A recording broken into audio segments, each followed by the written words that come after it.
जय हिंद बच्चों, हमारे YouTube चैनल में आपका स्वागत है। जैसा कि देख रहे हैं आपके बीच में प्रश्न लेकर आया हूं। आज हम इम्पॉर्टेंट प्रश्नों को हल करने वाले हैं, जिसमें से पहला प्रश्न कुछ इस प्रकार से दिया है। सिद्ध कीजिए कि कड़ी में 3 एक अपरिमेय संख्या है। बच्चों, आपके पेपर में ज़रूर इस टाइप का प्रश्न बच्चों मिलेगा, 100% मिलेगा।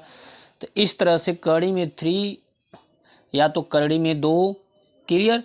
तो जिस तरह कड़ी में 3 को प्रूफ किया जाएगा बच्चों, उसी तरह कड़ी में 2 का भी होगा, उसी तरह कड़ी में 5 का भी होगा। क्लियर सभी को? तो अगर वीडियो एंड तक देखेंगे बच्चों तो ये पूरा प्रश्न बच्चों हल करना अवश्य आप सीख जाएंगे। क्लियर है? चलिए देरी ना करके वीडियो को स्टार्ट करते हैं। तो सबसे पहले यहाँ देख रहे हैं प्रश्न दिया है, सिद्ध कीजिए कि, या दे सकता है बच्चों दर्शाइए कि। क्लियर, सबका मतलब एक ही है बच्चों। तो सबसे पहले बच्चों जो √3 दिया है, क्लियर, सबसे पहले हम यहाँ पे मान लेंगे √3 के बराबर एक परिमेय संख्या बच्चों मान लेंगे, या तो a/b के बराबर मान लेंगे, या तो p/q के रूप में मान लेंगे। तो हम लिखेंगे बच्चों माना कड़ी में 3 बराबर बच्चों हम मान लेंगे a/b मान लेंगे। क्लियर हो पा रहा है?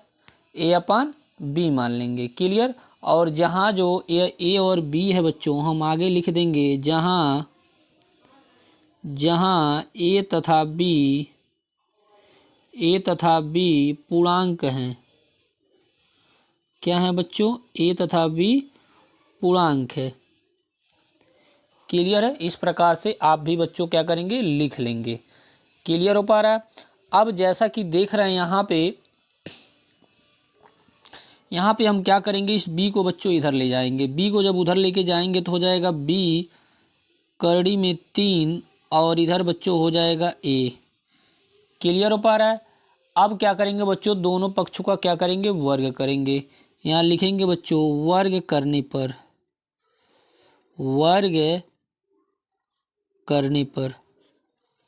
देखते रहिए बच्चों, क्योंकि पेपर में आने वाला है, पक्का आएगा बच्चों। क्लियर हो पा रहा है? तो वर्ग करेंगे बच्चों तो इधर वर्ग हो जाएगा, कड़ी में 3 का वर्ग तो केवल 3 होगा। यहाँ पे जो b है उसका वर्ग होगा तो b² हो जाएगा, मतलब 3 को पहले लिखेंगे, b² को बाद में लिख लेंगे।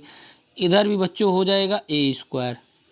क्लियर हो पा रहा है? अब देखिए बच्चों, यहाँ पे जो आया है 3b² बराबर a², तो हम यहाँ पे लिखेंगे, चूँकि 3a² से क्या है बच्चों, विभाज्य है, अतः 3 भी a से क्या होगा, विभाजित होगा। इस प्रकार से बच्चों हम लिखेंगे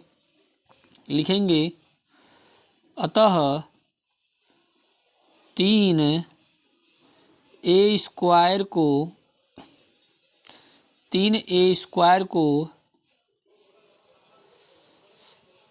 विभाजित करता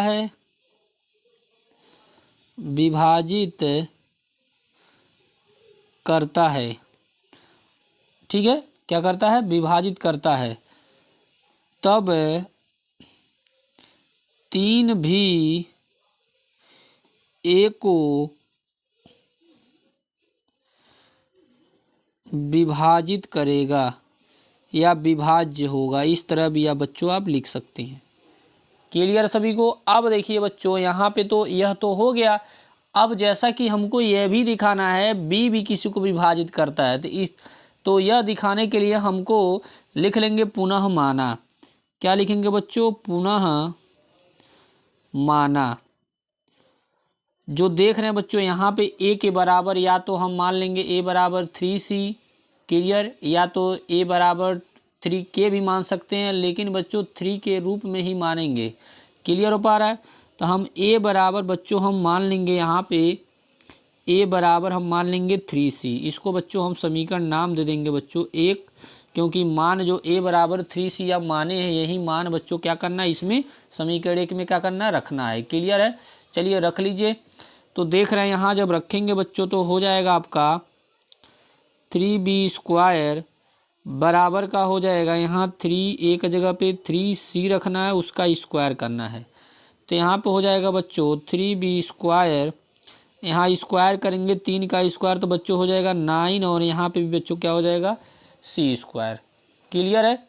अब उसके बाद यहाँ 3 से बच्चों 9 को काट देंगे, कितनी बार में, 3 बार में। तो इस प्रकार से बच्चों आपका आ जाएगा b² बराबर बच्चों आ जाएगा आपका 3c² आएगा।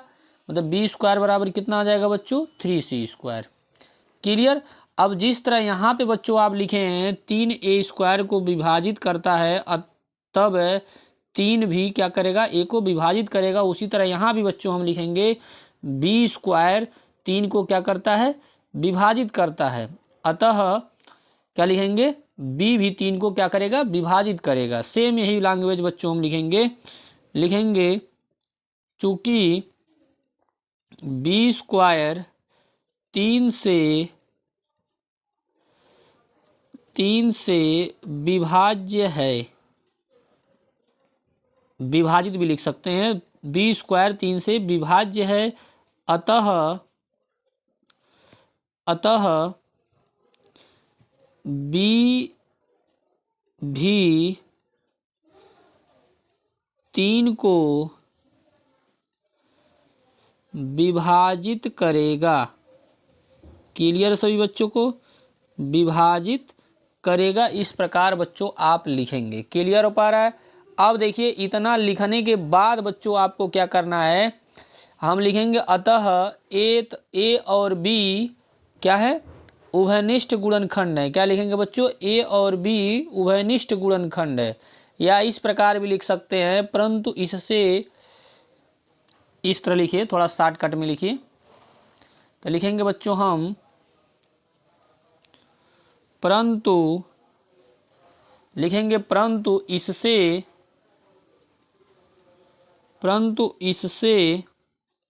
इस तथ्य का विरोधाभास, मतलब विरोध कर रहे हैं, इस तथ्य का विरोधाभास होता है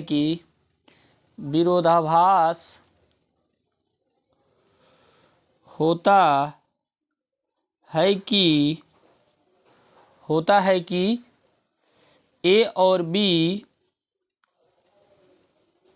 ए तथा बी चा ए और बी क्या हैं सह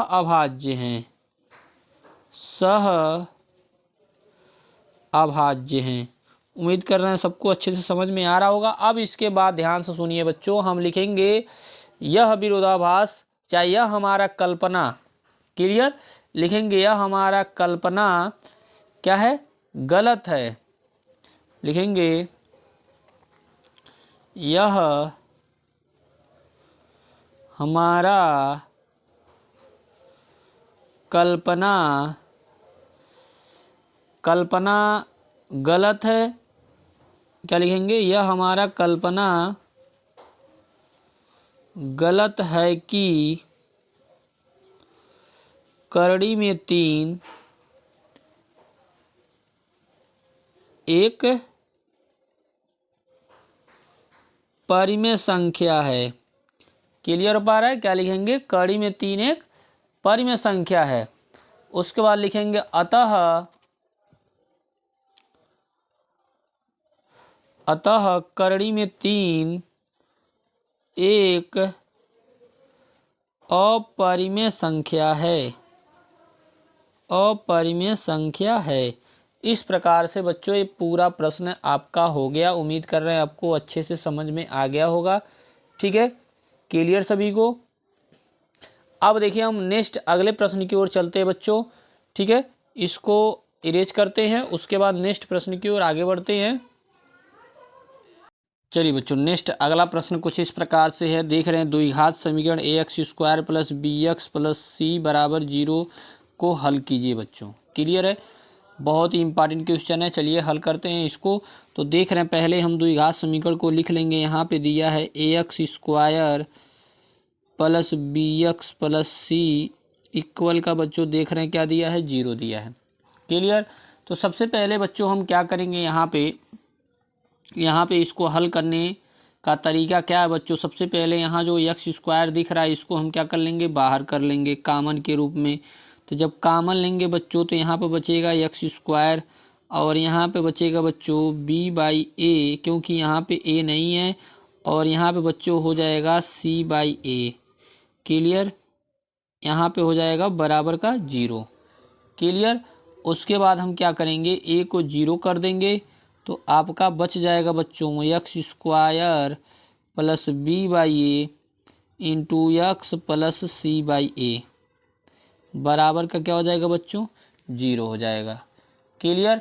अब उसके बाद जो x के आगे वाला गुणांक जो बच्चों है b बाई ए उसका हम क्या करेंगे हाफ करेंगे। हाफ बोले तो आधा करेंगे। तो आधा करेंगे बच्चों, तो आधा करने के लिए हम क्या करते हैं किसी नंबर को आधा करने के लिए हम 2 से क्या करते हैं भाग कर देते हैं। जैसा कि देख रहे हैं यहाँ 2 से भाग हो गया। तो फिर जो आधा करने पे जो डिजिट आएगा बच्चों उसका हम क्या करेंगे स्क्वायर करेंगे। क्लियर। स्क्वायर करने पे बाद जो डिजिट आएगा उतना उस फंक्शन में बच्चों एक बार जोड़ देंगे और उतना क्या करेंगे उसमें घटा देंगे। तो देख रहे हैं जब वर्ग करेंगे तो बी स्क्वायर और नीचे बच्चों 2 का वर्ग 4 और हो जाएगा क्या ए स्क्वायर, मतलब बी स्क्वायर अपान 4 ए स्क्वायर क्या करेंगे एक बार प्लस करेंगे और एक बार माइनस करेंगे। ठीक है, चलिए कर लीजिए।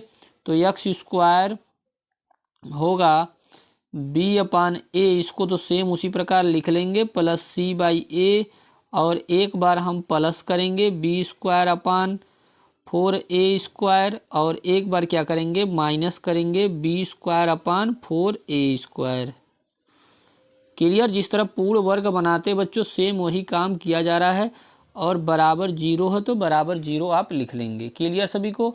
अब उसके बाद ध्यान दीजिए बच्चों क्या करने वाले हैं। जैसा कि जब पूर्ण वर्ग बनाएंगे बच्चों तो होल स्क्वायर का फार्मूला बनेगा। अगर बच्चों x के आगे प्लस है तो प्लस का होल स्क्वायर बनेगा, अगर यहाँ माइनस है तो माइनस का होल स्क्वायर बनेगा। क्लियर हो पा रहा है। तो हम यहाँ होल स्क्वायर बच्चों कौन कौन पद आ जाएगा, एक्स स्क्वायर आएगा, फिर बी अपान ए एक्स आएगा, फिर यहाँ पे देख रहे हैं स्क्वायर वाला आ जाएगा मतलब बी स्क्वायर अपान 4 ए स्क्वायर। तो हम इसको एक ब्रैकेट में कर लेंगे तो हो जाएगा एक्स स्क्वायर प्लस बी अपान ए इंटू एक्स, फिर यहाँ पे हो जाएगा प्लस का बी स्क्वायर अपान हो जाएगा 4 ए स्क्वायर। उसके बाद इधर बच्चों जो बचा उसको लिख लेंगे, फिर हुआ सी बाई ए माइनस का बच्चों बी स्क्वायर अपान हो गया 4 ए स्क्वायर बराबर का बच्चों क्या हुआ 0 हुआ। क्लियर। यहाँ तक तो उम्मीद कर रहे हैं सबको अच्छे से समझ में आ गया होगा। अब उसके बाद ध्यान से सुनिए बच्चों, यह जो टोटल ये फार्मूला बन रहा है होल स्क्वायर का मतलब एक्स प्लस बी अपान 2a का होल स्क्वायर का ये सूत्र बन रहा है। क्लियर हो पा रहा है। क्योंकि जब वो ए प्लस बी का होल स्क्वायर पे बच्चों रखेंगे तो ये पूरा फंक्शन बच्चों आपको मिल जाएगा। फिर उसके बाद यहाँ देख रहे हैं दोनों का हम एलसीएम लेंगे, तो दोनों का एलसीएम बच्चों लेंगे तो हो जाएगा 4 ए स्क्वायर आएगा। क्लियर। यहाँ से बच्चों जब हम ए में इस भाग देंगे तो बचेगा 4a का गुणा बच्चों जब हम सी में करेंगे तो हो जाएगा 4ac। क्लियर। और यहाँ पे बच्चों देख रहे हैं भाग करेंगे तो 1 बचेगा, 1 का गुणा बी स्क्वायर में तो हो जाएगा बी स्क्वायर ए। ये बच्चों क्या हो जाएगा बराबर का 0। क्लियर सभी को। अब उसके बाद ध्यान दीजिए बच्चों हम करने वाले क्या हैं, यहाँ पे क्या करेंगे जो नेक्स्ट वाला टॉपिक है मतलब इसमें से हम क्या करेंगे माइनस को कॉमन ले लेंगे। तो माइनस बच्चों जब हम कॉमन लेंगे तो हो जाएगा एक्स प्लस बी अपान 2a का होल स्क्वायर, माइनस कॉमन लेंगे बच्चों तो ये माइनस वाला प्लस हो जाएगा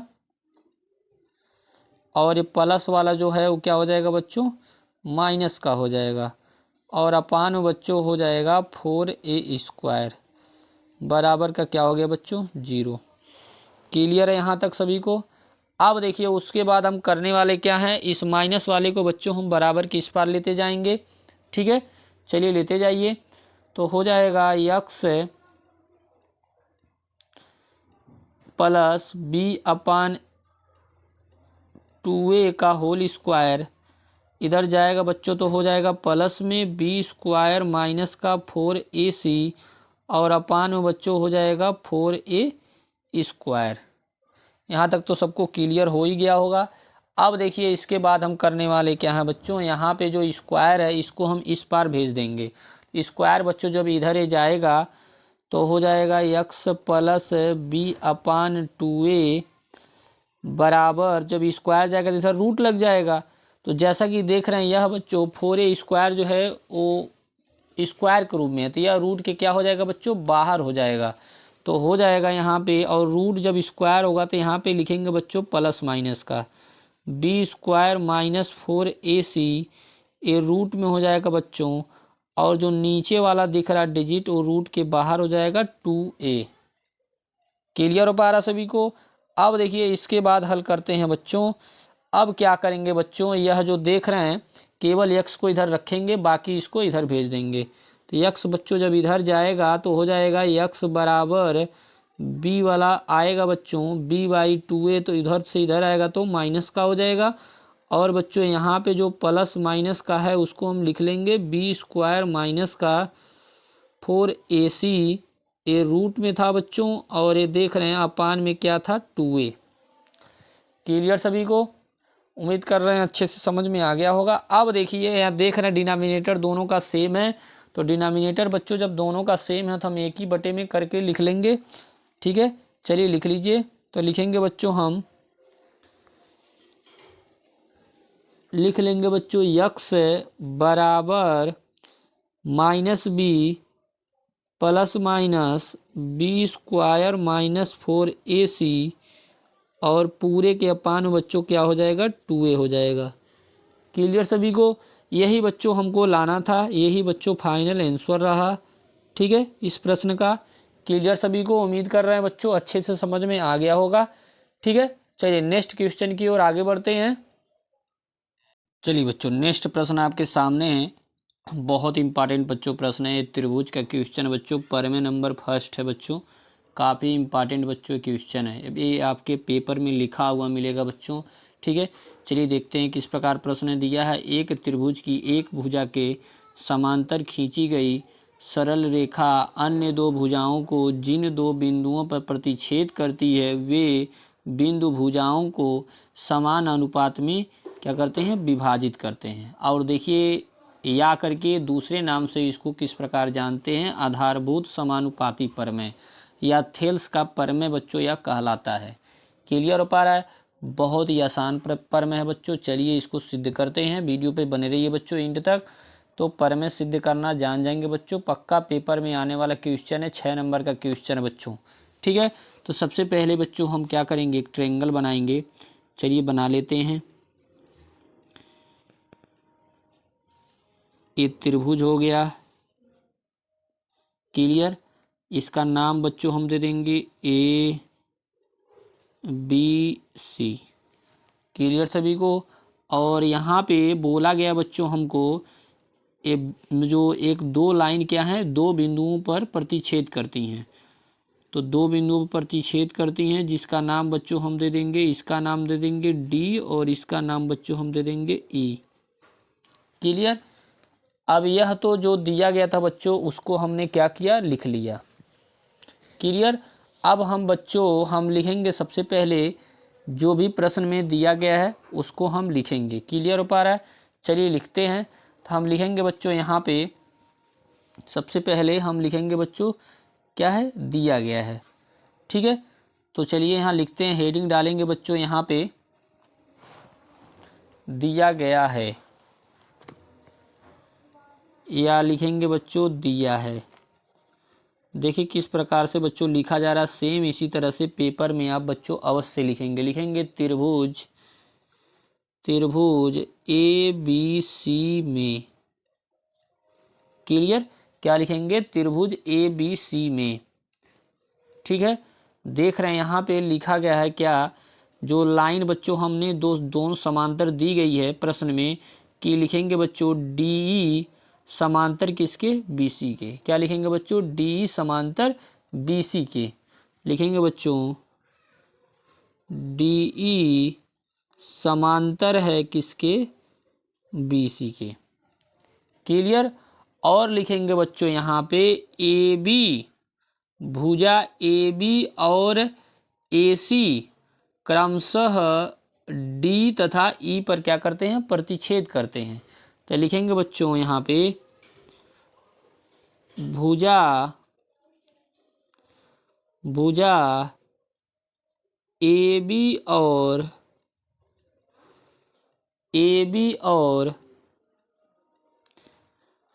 AC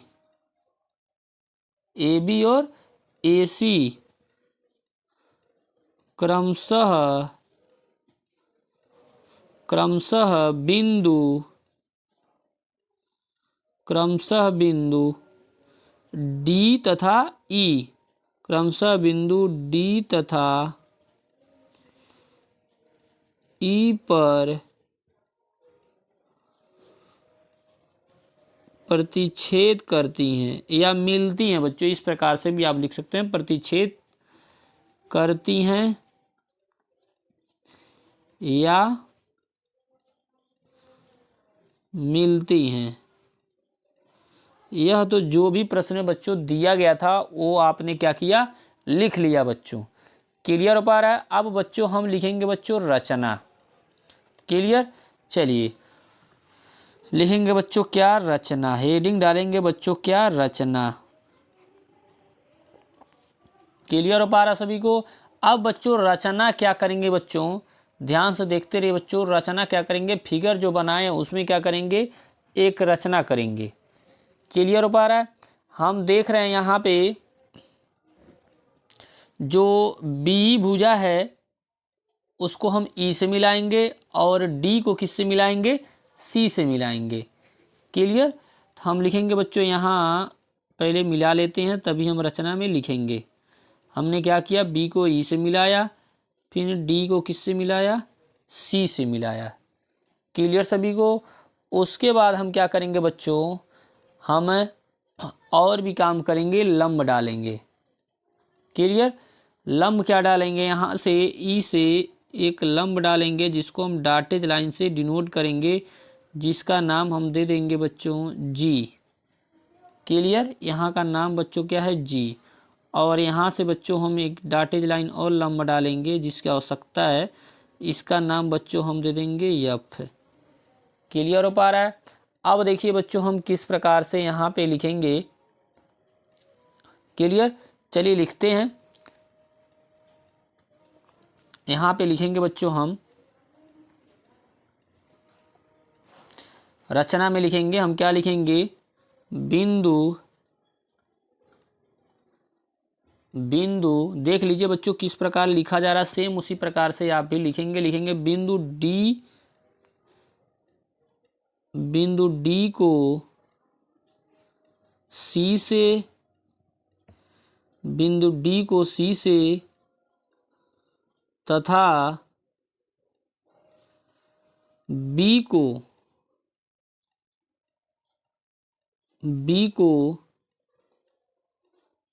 ई से मिलाया। क्लियर हो पा रहा है। हमने क्या लिखा, डी को सी से तथा बी को ई से मिलाया। अब उसके बाद ध्यान दीजिए बच्चों, यहाँ पे लिखा क्या गया है, यहाँ पे लंब डाले हैं, वो भी बात बच्चों हम लिखेंगे। यहाँ लिखेंगे जीई लंब किस पर, ए बी पर, जीई लंब किस पर, ए बी पर। ठीक है, लिख लीजिए। तो हम लिखेंगे बच्चों यहाँ पे दे सकते हैं नाम, यहाँ पे नाम थोड़ा बदल दीजिए, सही रहेगा। यहाँ पे नाम एफ दे दीजिए और यहाँ पे नाम बच्चों यहाँ पे क्या दीजिए, जी दे दीजिए। क्लियर हो पा रहा है। तो लिखेंगे बच्चों हम यहाँ पे लिखेंगे एफ ई लंब किस पे है, ए बी पर। तो एफ ई लंब ए बी व यहाँ देख रहे हैं डी जी लंब किस पर, ए सी पर। यहाँ लिख देंगे बच्चों डाला। क्लियर हो पा रहा है। इस ए तो हो गया बच्चों रचना। क्लियर, अब हम लिखेंगे बच्चों सिद्ध करना है। लिखेंगे सिद्ध करना है। ठीक है बच्चों, क्या लिखेंगे, सिद्ध करना है। क्लियर हो पा रहा सभी को। अब बच्चों सिद्ध जब करेंगे तो ध्यान से देखते रहिए बच्चों, यहाँ पे जो त्रिभुज बनाए हैं उसकी हमको आवश्यकता है। अब देखिए किस प्रकार से उस त्रिभुज को हम लेंगे। सबसे पहले दो त्रिभुज लेंगे, कौन कौन सा यहाँ देख रहे हैं। सबसे पहले दो त्रिभुज लेंगे हम बी डी ई, उसके बाद हम लिखेंगे त्रिभुज सी डी ई। तो सबसे पहले यहाँ नाम लिख लेते हैं बच्चों, त्रिभुज बी डी ई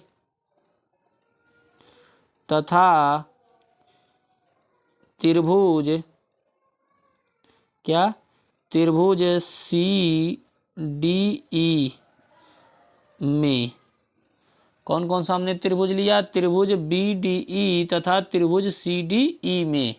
क्लियर। तो सबसे बड़ी बात यहाँ पे बच्चों, एक 9th क्लास में बच्चों एक पर में पढ़े होंगे, अगर किसी त्रिभुज का, अगर दो त्रिभुज का आधार बच्चों एक ही है तो उसका जो क्षेत्रफल होता है आपस में क्या होता है, बराबर होता है। तो इसका जो आधार देख रहे हैं बच्चों क्या है, डी है।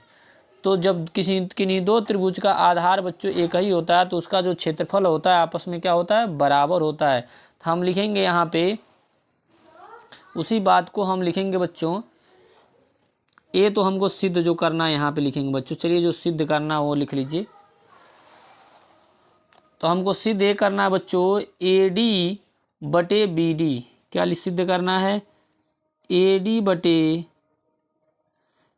बटे बी डी चाहे डी बी, ए डी बटे बी डी बराबर ए ई बटे, हमको क्या सिद्ध करना है, ए ई बटे ई सी, ए ई बटे ई सी। क्लियर। यही बच्चों हमको क्या करना है, सिद्ध करना है। अब देखिए बच्चों हम लिखेंगे, अब हेडिंग डालेंगे बच्चों उपपत्ति। क्या लिखेंगे बच्चों, उपपत्ति। ठीक है। चलिए लिख लेते हैं। अब उपपत्ति में बच्चों जो हम अभी आपको बताएं, दो त्रिभुज लेंगे, उन दोनों का आधार बच्चों एक ही है तो उनका जो क्षेत्रफल होगा आपस में क्या होगा, बराबर होगा। क्लियर सभी को। चलिए लिख लीजिए। तो हम लिखेंगे बच्चों यहाँ पे हेडिंग डाल लीजिए बच्चों, लिखेंगे उपपत्ति।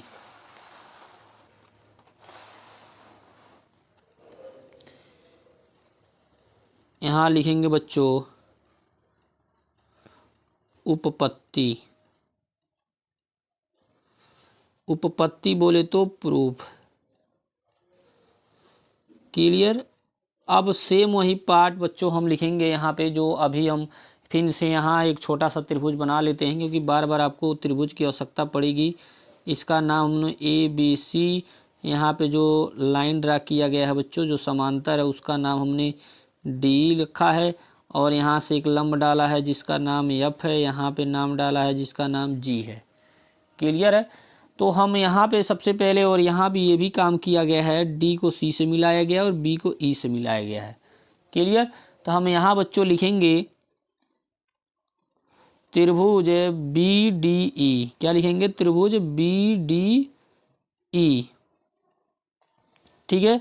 बी डी ई तथा त्रिभुज C D E, C D E में। ठीक है। लिखेंगे ए दोनों त्रिभुजों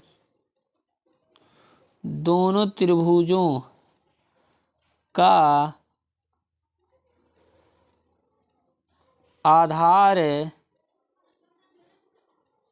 डी है, दोनों त्रिभुजों का आधार डी है, अतः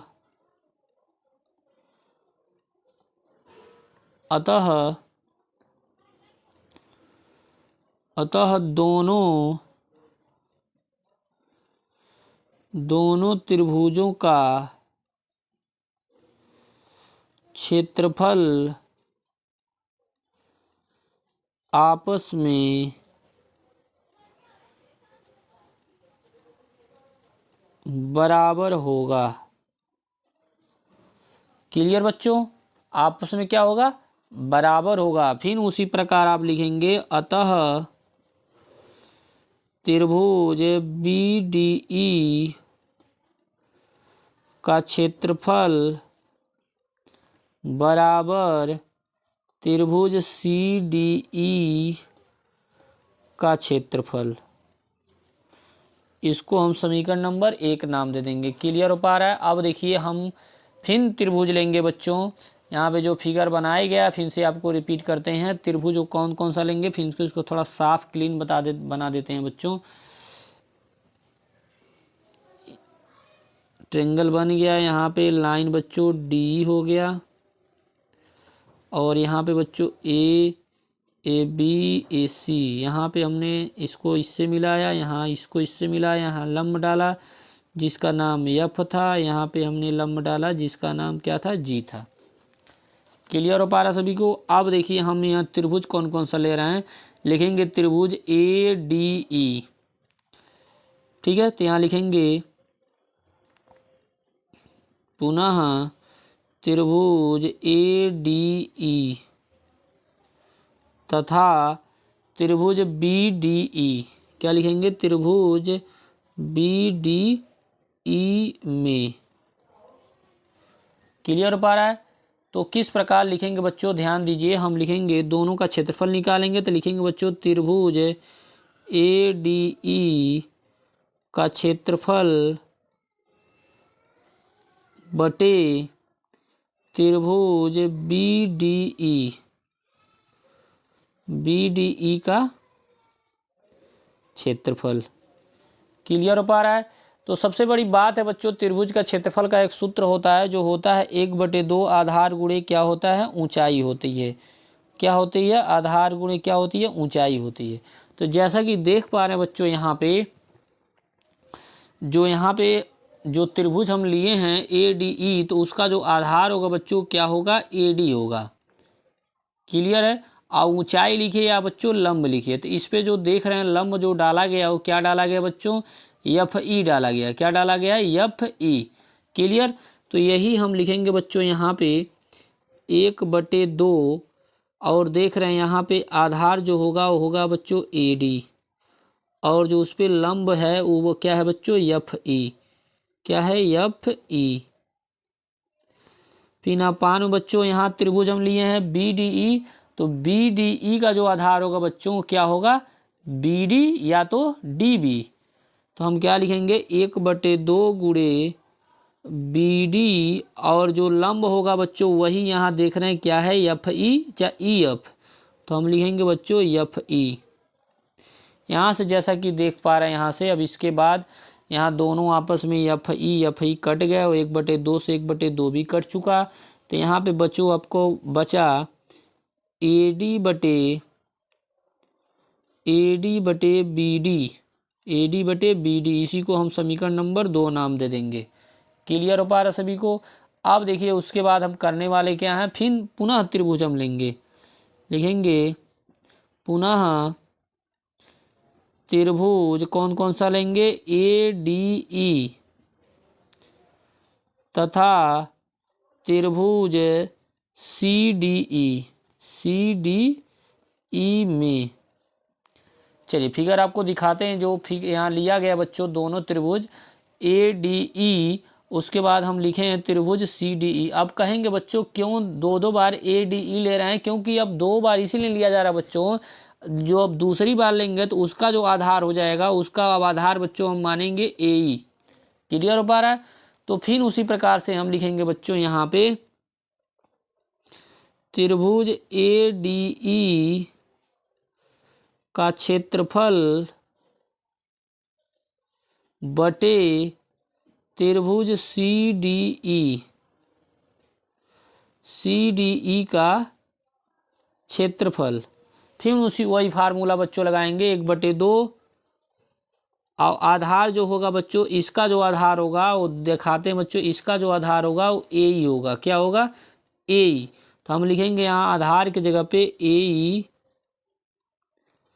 और जो उस पे लंब होगा बच्चों, ए ई पे जो लंब देख रहे हैं जी डी, क्या हो जाएगा बच्चों, जी डी।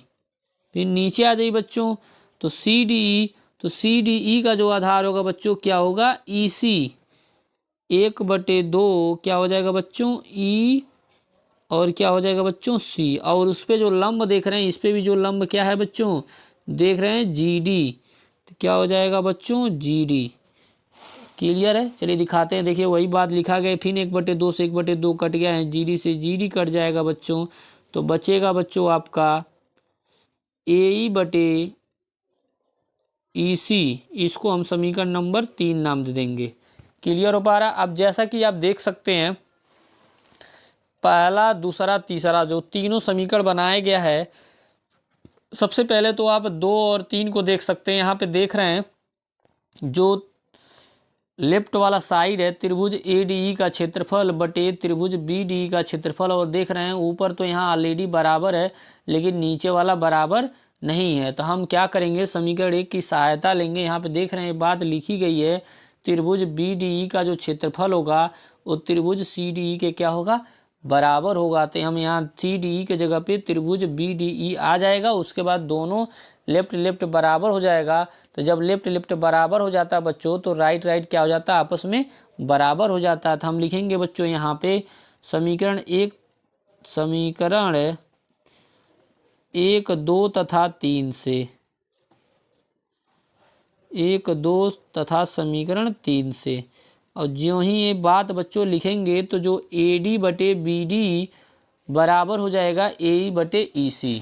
ठीक है, चलिए लिख लीजिए। तो हम लिखेंगे बच्चों AD बटे BD बराबर हो जाएगा बच्चों AE बटे क्या हो जाएगा, EC हो जाएगा। इस प्रकार से बच्चों ये सवाल बच्चों एथेल्स पर में बच्चों आपका प्रूफ हो चुका। क्लियर सभी को, उम्मीद कर रहा है बच्चों अच्छे से सबको समझ में आ गया होगा। ठीक है, चलिए नेक्स्ट अगले क्वेश्चन की ओर हम आगे बढ़ते हैं। नेक्स्ट प्रश्न को